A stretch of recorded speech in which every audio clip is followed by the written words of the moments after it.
Someone wrote in and said, "My husband and I are fluid bonded with another couple, but they're more active in the scene and engaged with a woman who loves unprotected group sex." What's the scene?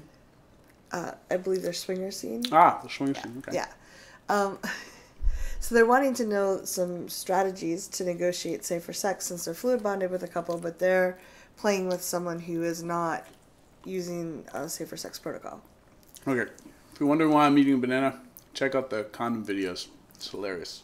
This is Reid Mahalko from readaboutsex.com. This is Cathy Vartuli from from the intimacydojo.com, but it is Cathy Vartuli. Yeah. So, yeah, that banana was lubed up and a condom was put on it. Delicious. All right. Which kind of applies to the question we have. Yes. So, they're fluid bonded, this couple. With another couple. With another couple. Mm-hmm. And one of the people in that couple has a lot of... No, so there's two couples. Mm-hmm.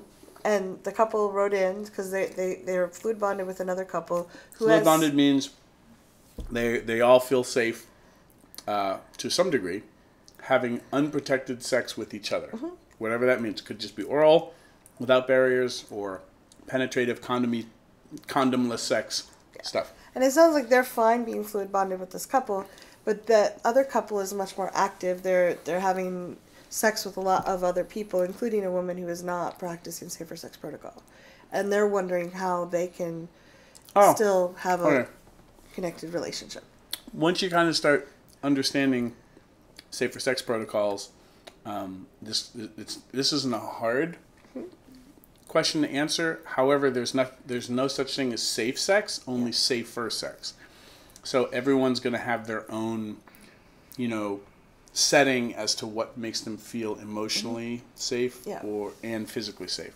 So with her, this woman who's they're sleeping with, that's having a lot of unprotected sex, what they need to do is they should be having protected sex, barrier sex, with this woman, and make sure everyone's getting their testing regularly. Mm-hmm.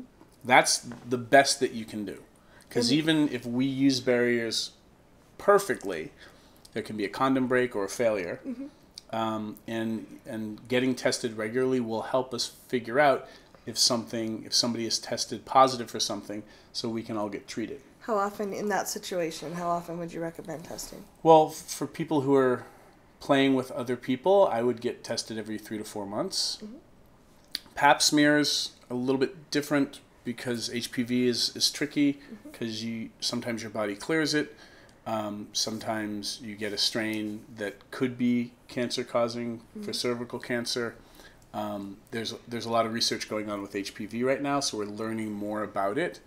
But for the best things you can do with this person who enjoys unprotected sex with lots of people is basically barrier up. Mm-hmm. Not because you're shaming this person, but you want to mitigate any kind of exposure and transmission the best that you can. So you would use gloves to play with this person.